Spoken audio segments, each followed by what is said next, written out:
Hello, welcome to code-shayk. In this video, we will understand the concept of object-oriented programming systems. Object-oriented programming is a paradigm to design objects that contain data. This data is in the form of attributes and behaviors. The attributes can be fields and properties, and behaviors can be implemented in the form of procedures or methods. Java is an object-oriented programming language. Objects in the real world can be entities such as books, pen, table, chair, and so on. Let us take an example. Laptop is an object. The attributes of a laptop can be defined by its name, brand, model, price, storage, and so on. Its behavior can be to play music, increase or decrease volume, and so on. A dog is also an object. Its attributes can be color, name, breed, and so on.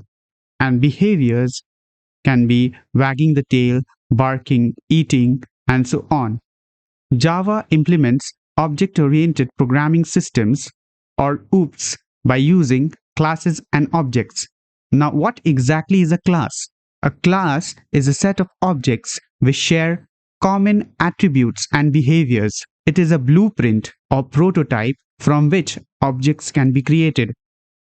A class does not occupy any memory, but the objects which are created from the class are stored in memory.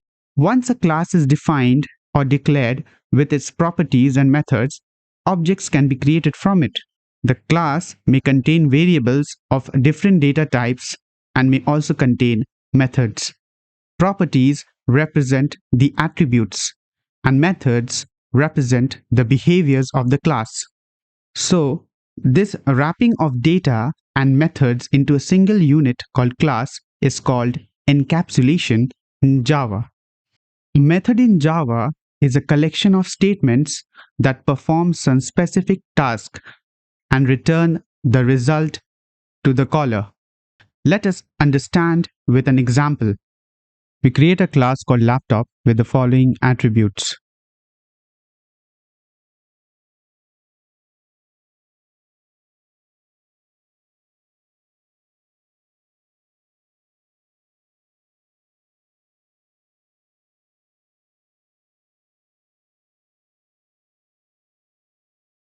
These fields represent the attributes of the class laptop, and we'll create a method print laptop details that will print the details of each of the fields. To print the field names, we use this keyword to reference to the current object of the laptop class.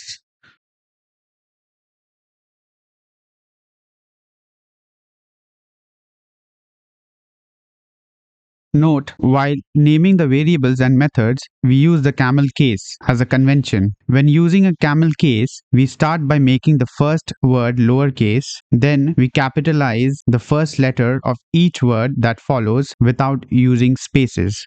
So, print laptop details becomes. Now we shall create a main method where we'll create the objects of the laptop class. Create a new class which will have the main method.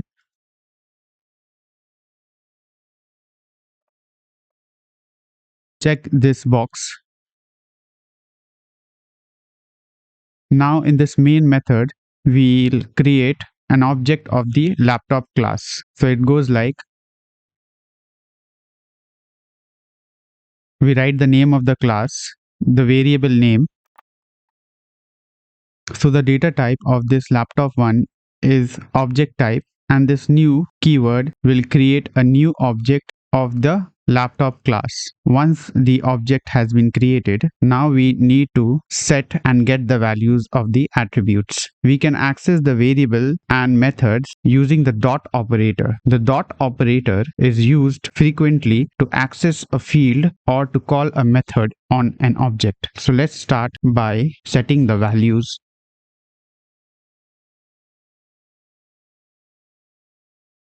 Once we have set the values into our object, now we'll print the value by calling the print laptop details method of the laptop class. We'll again use the dot operator to access the method. Now we'll run this method.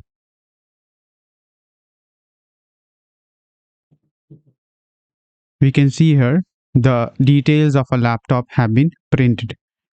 Since a class is a blueprint, we can create multiple objects of this laptop class. Now we have two objects, laptop 1 and laptop 2. Now we'll alter the values for our second laptop. Now we'll print the details of both the laptop. Laptop2 dot print laptop details will print the details of the second laptop. We'll add a system.out.println in between.